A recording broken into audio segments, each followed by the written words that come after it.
You're listening to an Ono Media podcast.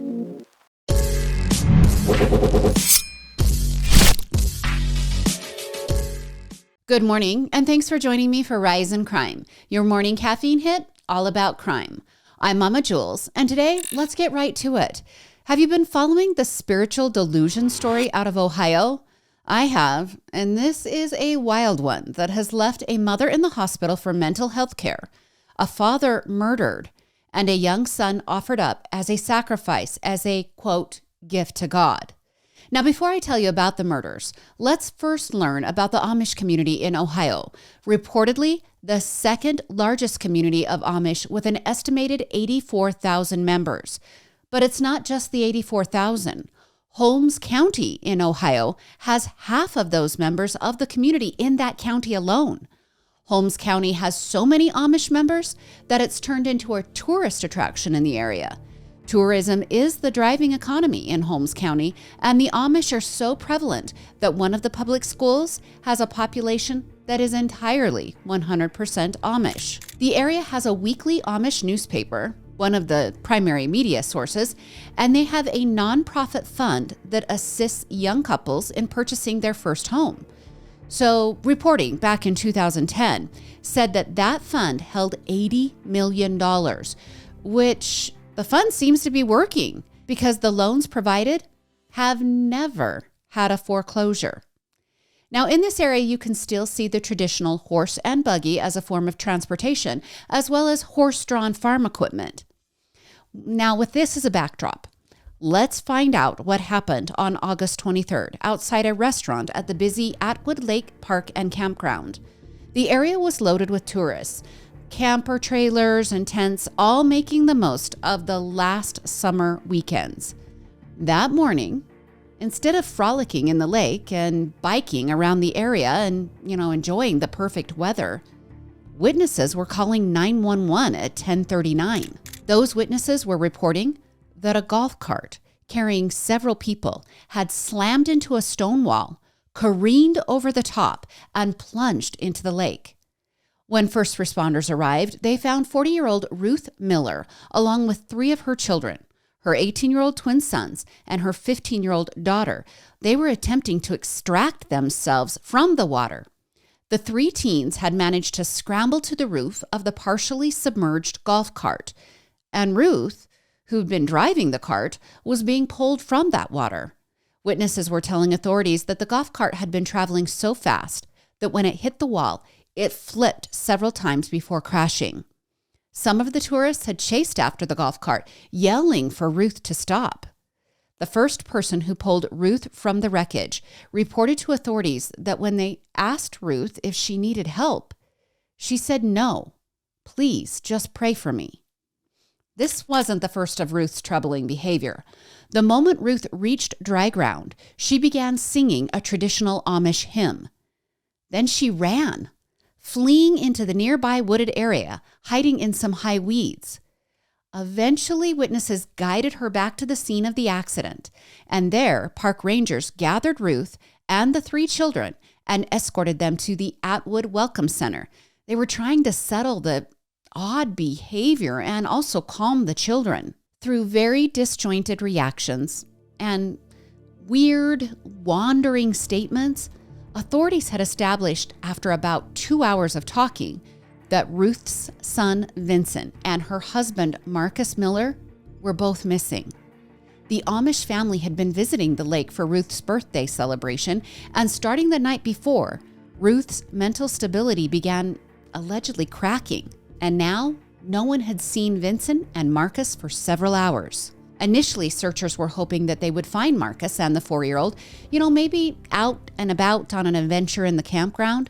But it didn't take long before that was dismissed, and authorities began to realize that the 2 were probably dead. Based on what facts they could piece together from Ruth's statements, divers scoured multiple sites at the lake, including the dock where the family kept a pontoon boat. Searchers also focused on the kayak launch, where witnesses said they had seen Ruth and the 3 older children huddled together, heads were bowed, arms and hands touching, in what appeared to be a form of prayer. Now, some witnesses said the huddle seemed so intense it was a little unsettling. Ruth was whisked away to the hospital after about 3 hours, and in a second interview conducted there, Ruth told detectives that God had commanded her and her husband to prove their faith by carrying out a series of tasks in the water at the lake. Now, these tasks were like difficult swimming exercises, tasks that would most likely cause serious harm or death, but they were supposed to do the tasks anyway to prove their faith. Ruth was explaining to authorities that once they had accepted the challenges from God, they then began performing the tasks at about 1 a.m. Ruth was saying she and Marcus had hitched a ride to the boat dock from one of their neighbors. Ruth explained to investigators that one of the tasks she was required by God to perform was basically walking on water. Ruth said she stepped off the dock onto the surface of the water and attempted to be Peter and walk on the water. She said that when she sank with just one step, she became distraught and overcome with a sense of failure, believing she had so little faith that she couldn't perform the task that was being asked of her by the powers from on high. Ruth also explained to investigators that she was told by God to allow herself to be swallowed by a fish. Okay, imagine what it was like for these investigators just trying to gather information and figure out where Marcus and Vincent are, to figure out why Ruth rammed the golf cart into the rock wall and why she would endanger those she was supposed to love most, including herself. I also want to note, I'm sure investigators hear crazy shiz all the time, especially when people are, hopped up on whatever substance or alcohol, drugs, or laced weed, whatever. But that wasn't the case here. Ruth seemed to be completely clean, no substance impairment. Now, Ruth went on to tell detectives that Marcus, who had apparently been trying to complete similar tasks in the middle of the night in that cold, dark water, well, he was disappointed in his lack of faith as well. She said he told her he needed to atone for his lack of faith, and to do so, he was going to swim in the dark through the lake water to a distant sandbar.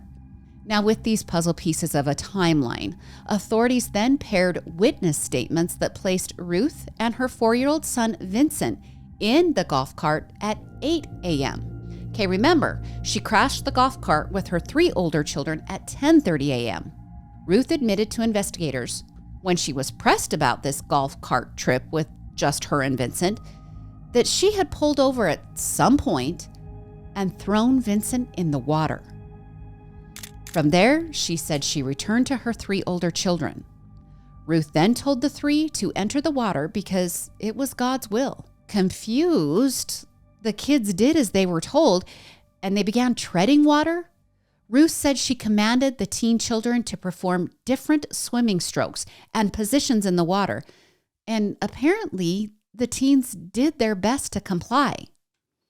Ruth told investigators this was what God wanted. Ruth then had the children exit the water, lie on the dock, clasp their hands together, and pray to God for their little brother and father, who had already gone to heaven. Now, she was correct about them leaving this earth, because later that evening, at around 6 p.m., searchers found the body of little Vincent about 10 feet from a dock. The next morning, roughly 24 hours after the golf cart crash, Marcus Miller was found dead in the lake about 50-ish yards from Vincent. Charges are expected to be filed against Ruth, probably aggravated murder, but her mental health is being evaluated and treated and hopefully somewhat normalized before they do file the charges. Now, a local publication called The Farm and Dairy is reporting that a family intervention was attempted just 1 day before the Millers left for the lake. Religious leaders were concerned about the Millers' interpretation of the Bible, and they had held a meeting with the family trying to address those interpretations. The sheriff said family members told them they were concerned about the religious reactions that Ruth and Marcus were demonstrating, but that they never thought the kids were in danger. The sheriff said it seemed most people connected to Ruth underestimated the severity of her mental illness. Now, a double funeral service is now planned for Marcus and Vincent. It's supposed to be happening today. Vincent is being remembered as a sweet-natured and innocent child that brought joy to the people around him. Marcus was part owner of a shed manufacturing business called Twin Oaks Barns.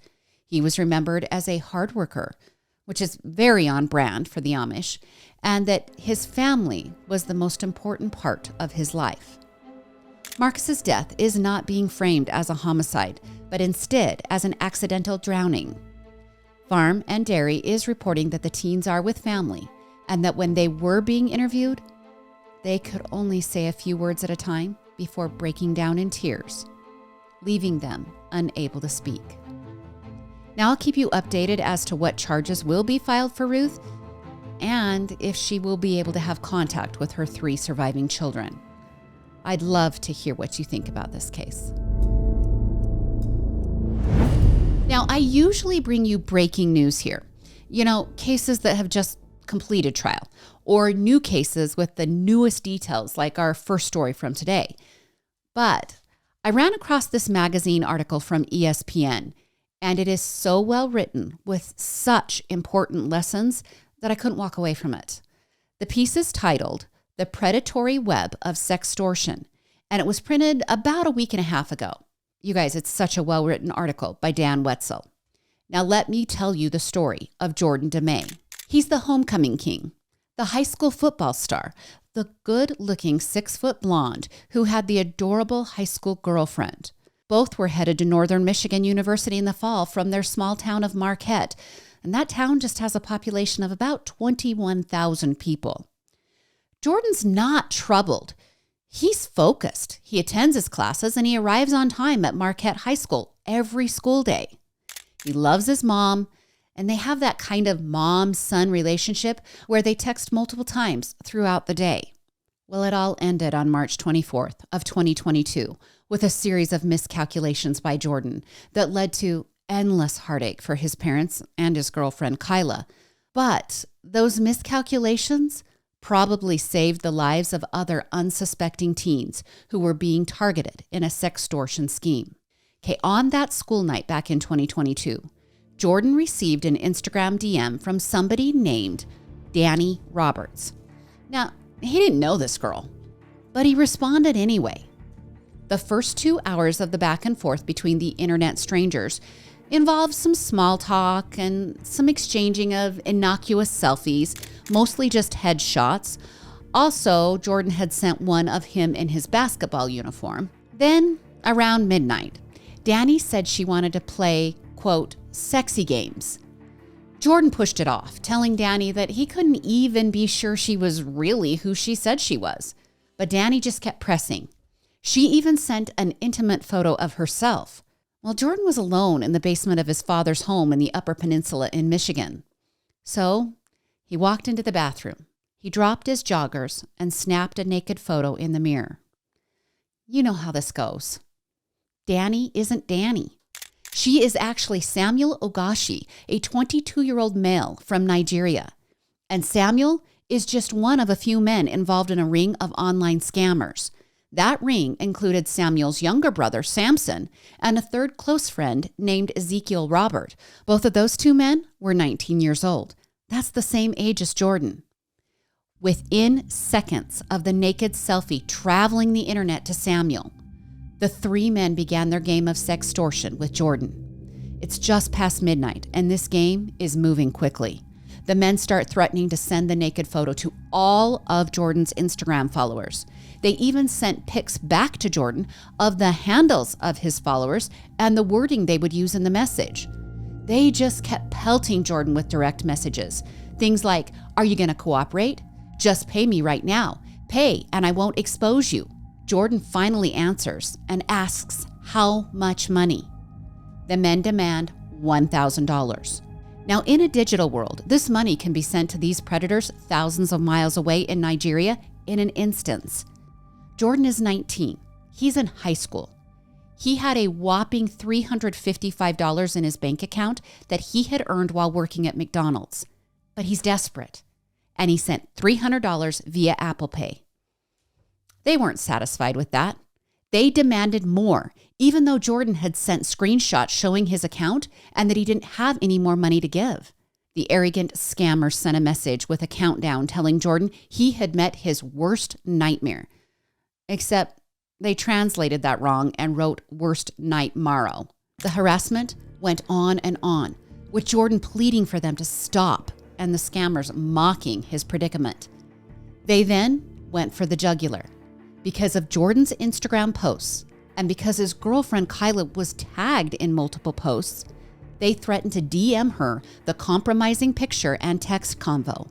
Jordan begged for them to not send that, writing, quote, "I will be dead. Like I want to KMS." That stands for kill myself. Now the scammers wrote back, "Okay then, I will watch you die a miserable death." There was more back and forth and more back and forth. And then they sent it, the naked selfie to his girlfriend Kyla. That's when Jordan went upstairs to the kitchen in his dad and stepmom's house. He unlocked the safe above the fridge and pulled out the .40 caliber handgun. He walked back down to his bedroom, and with the gun sitting by his side, he fired off 2 texts. One to his girlfriend Kyla that read, "Kyla, I love you so much. I made a mistake, and I wish I could continue, but I can't do this anymore. This was a choice I made, and I must pay myself." 11 minutes later, he sent another text to his mom, Jen. It simply said, "Mother, I love you." He then raised the gun and fired 1 bullet, ending his own life. Jordan's dad heard a noise at 3:45 a.m., but he thought it was probably Jordan dropping something in the basement, and he ignored the rude awakening, just falling back to sleep. His mom, Jen, woke up at 7 a.m. in her home just a short drive from where Jordan lay dead. She saw the "I love you" text. She wasn't shocked by this. Jordan was the kid who always talked with her. They shared music and life lessons. She quickly typed back, "I love you too. I hope you had a good night's sleep." But then mother's intuition kicked in when she didn't get a response from Jordan. That was unusual. It was a school morning and class for him started at 7:30. Jen texted Kyla asking if Jordan was at school. Kyla texted back that she hadn't been able to get in touch with him. Jen called Jordan's dad, John, asking if Jordan was okay. That's when John walked downstairs and found his son, lifeless, gun still in his hand, and red iPhone lying nearby. Here's the issue with sextortion. Lots of time, no one knows it happened. Jordan's phone had a passcode, and he had his own iPhone account. His parents weren't going to get into his phone unless somehow Jordan shared his code with either the parents or with someone, and then they told the parents the code. And why would the cops even think this is a crime? Life is hard, and people, unfortunately, do choose to end their time here on Earth. But in this case, Kyla was going to meet up with the Nigerian scammers. See, Jordan's death was a big deal in this little town, and Kyla, following Jordan's death, had received hundreds of messages from people she didn't even know. When she finally began reading and responding to those messages from people she didn't know, she stumbled across the message from the fake account of Danny Roberts. She opened it, and there was the naked selfie, the intimate photo of Jordan sent at 3:38 a.m. on the morning of his death. Now, at first, Kyla handled it on her own, messaging the fake account and asking what all of this was about. But when the scammers tried to extort her as well, Kyla was brave and she went to her dad. Then Kyla and her dad contacted detectives. Using the messages from Kyla's phone, authorities secured a warrant, and Meta, the parent company of Instagram, was forced to turn over the conversations that the fake account of Danny Roberts had participated in. Not just the messages between Jordan and the scammers, but hundreds of messages with the same scripted sextortion scheme. These men had duped and harassed many a young man. Okay, there's a side note here. The detectives also figured out the passcode to Jordan's phone. They just kept trying, and they used a combo of Jordan's basketball and football jersey numbers, and that was the code. And then they had even more information explaining the unexplainable. With the new messages, the FBI then got a warrant for the IP addresses for anyone who had read Jordan's obituary that had been posted online. Guess what? The scammers had visited the site, and that led the FBI to Nigeria. The FBI soon learned that the scammers had spent a total of $4.80 to build the profile of Danny Roberts. And with that profile, they had extorted thousands of dollars from young men. Since 2021, online sextortion has led to tens of thousands of cases and more than $65 million in losses for those being targeted. This is all according to the FBI. And sadly, it has led to more than 36 reported suicides in the last 4 years. You guys, that's just the reported suicides. The ones that got figured out by loved ones or by family members. In 2022, more than 10,000 sextortion cases were reported. By 2024, 30,000 were reported. Clearly, it's a crime on the rise, but also a crime that I think we are becoming more educated about and more willing to discuss without the stigma of shame. So, what's happened to these horrible men, the scammers from Nigeria? By May of 2023, the FBI had arrested the 3 men in Nigeria and drugged their sorry rear ends to America to be tried for their internet crimes. In April of 2024, Samuel and Samson pled guilty to conspiracy to sexually exploit minors. And in September of 2024, the men each received 17 and a half years in prison. The FBI didn't stop there, though. Jordan's case led to 5 more men being discovered in this sextortion scheme. See, there were American middlemen. They were involved in the scheme. Men who would accept the Apple Pay, take their cut, and send the rest to Nigeria. The 5 middlemen, all from Georgia, would keep about 20% of the money and then send the rest through a money laundering scheme to the scammers. The press release from the United States Attorney Office specifically named Jordan DeMay's death as the spur to learn about the hundreds of other young men who had been sextorted. And in April of this year, those 5 men pled guilty to laundering charges. 2 of the men will not serve prison time, but the other 3 men will be sentenced here shortly. Jordan's mom recently posted on TikTok, and here is what she had to say.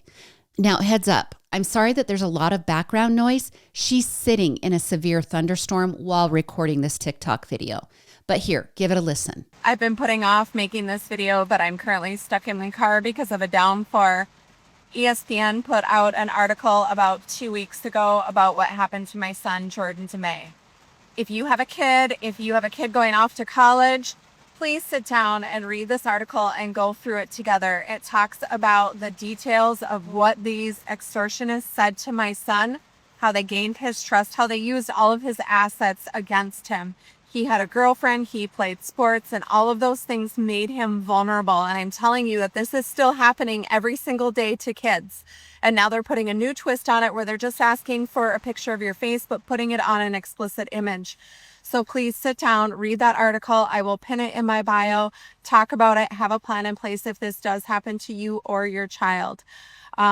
Trigger warning, there were some details that were hard for me to swallow, including the conversation and how my son took his own life. So please go through that together. Keep spreading this information and share it. I got you. Now, the Justice Department has a list of safe practices on their website. I'll link those in the show notes. The problem here is AI is so good now.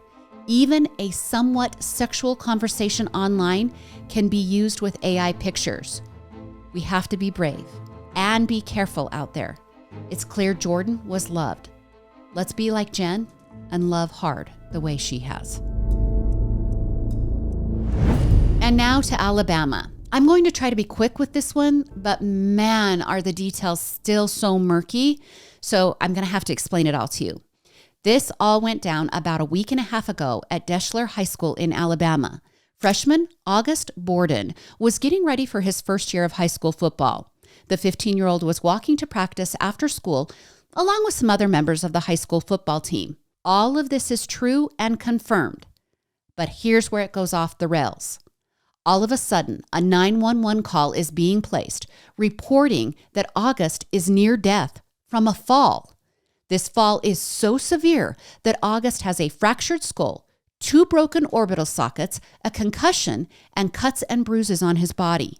He's so battered, the young man is airlifted to Birmingham, where he will spend several days in the ICU before being sent home with a long road of recovery.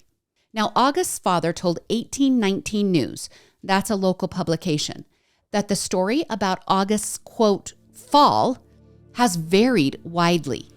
At first, he was told by responding EMTs that his son had fallen down a set of 6 stairs in front of the school.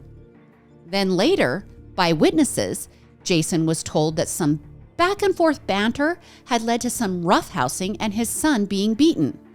Okay, that's a big disparity. Jason then said the director of student services at the high school and August's stepdad that another student had picked up August in a bear hug, and then August ended up on the ground, injured and unconscious. Jason says they have the name of the other kid, the bear hugger, and the story has now morphed that while being bear hugged, August had some sort of seizure and he was dropped, and that led to his injuries. Jason said that doesn't add up since the brain has been scanned multiple times since being admitted to the ICU and seizure activity has not been detected. Jason also said that when he asked the football coach for an explanation, that the coach said it was, quote, just boys being boys. Then the whole story got murkier when the school made a Facebook post referencing the incident, saying that August basically tripped and fell, and please would everyone just send good vibes. Well, Jason had had enough. I mean, his son's lying in an ICU bed with a traumatic brain injury. I think you would react the same way. Jason went to the police and filed assault charges. Remember, he has the name of the kid who supposedly bear hugged his son. When the police contacted the school resource officer, he allegedly said, "What are we even discussing? August tripped and fell. End of story." When they asked the SRO if there was video footage, he said that staircase didn't have any cameras. Now, this conversation with the SRO confused Jason because Jason said he had been told by school superintendent Russ Tate that an internal investigation was being conducted. Yet the SRO thinks it's a trip and fall case, that it's just case closed at this point. Wouldn't the SRO be part of an internal investigation? Now, August's stepdad, Drew, said the following to a reporter from 1819. Here's what he said. "There needs to be full transparency, and they keep promising and promising, but I'm really not getting any answers. And I don't know if their transparency means, after the next 3 football games are completed, but I mean, like in 12 hours, there needs to be some answers. You need to be at the school interviewing those kids." He then went on with this. "I think there's a bit of a cover-up there. I can't prove anything. It's the whole town against Jason, Kristen, and myself and August. That's what it feels like. But I do appreciate the people that have stepped up and want to keep this at the top of the narrative. I'm not trying to burn down the school. I just want answers from my son.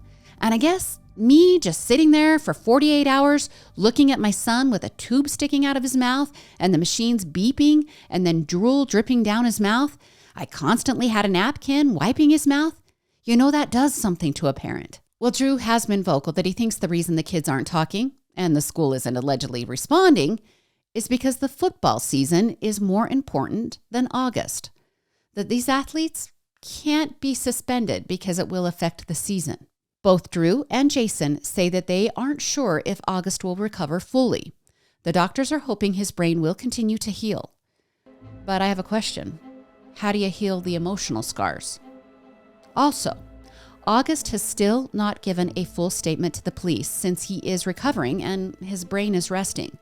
Police say they are willing to examine this case, but until August can give a full statement, they can't really treat this as criminal activity. Okay, there's a lot of he said in all of that. All I can walk away with is this. Do you guys just feel like we need to hug these kids even tighter than we currently are? I'll keep you updated if any charges are filed in that case. And remember Emmanuel Harrow. He's the 7-month-old who is missing and presumed dead, and his parents are charged with faking his kidnapping. Well, I've got some updates. It seems that Jake Harrow, the father of Emmanuel, was out helping investigators search an area off I-60. Video surfaced of Jake in a jailhouse uniform participating in that search. Now, I'm sad to report, Emmanuel was not found. But what's up with Jake? Has he turned on his wife, Rebecca? That's Emmanuel's mother. And then, on Tuesday, the pair, Jake and Rebecca, were supposed to be arraigned, but that arraignment didn't go down like it was supposed to. It seems the hearing has been bumped out to September 4th due to some courtroom drama. The courtroom was packed and the two were assigned public defenders. Okay, this was weird because Jake had a lawyer. Where did he go? I quoted that lawyer in the last podcast. He was making public statements on behalf of Jake. And Rebecca, during this hearing, well, she looked rough on Tuesday. She had swollen red eyes and she was reported to have a hoarse voice. We did learn that the charges were changing though. Okay, remember the couple were basically being held on potential murder charges. Tuesday, those charges were solidified. They were both charged with 1 count of murder with malice, as well as filing a false police report. Now, prosecutors are asking for $1 million bail for each of them. That hasn't been decided on yet. That will be decided later. Currently, they're being held without bail. Now, in the last podcast, I told you about Jake's legal trouble. Since then, the family tree of both Rebecca and Jake has been established. So let's start with Rebecca. Back in 2018, 35-year-old James Bushhazen was convicted of first-degree murder. James is Rebecca's brother. He was found guilty of killing 27-year-old Jaylynn Keith. Jaylynn was found murdered in her apartment bathtub, a single bullet wound to her forehead. James apparently harmed Jaylynn to the point of her being unconscious. He then drug her body to the bathtub, pulled the shower curtain closed, covering most of his body, placed his arm inside the bathtub area, and shot Jaylynn in the forehead. He used the shower curtain to contain the blood splatter and also to protect his body. He also intended to have the death look like a suicide.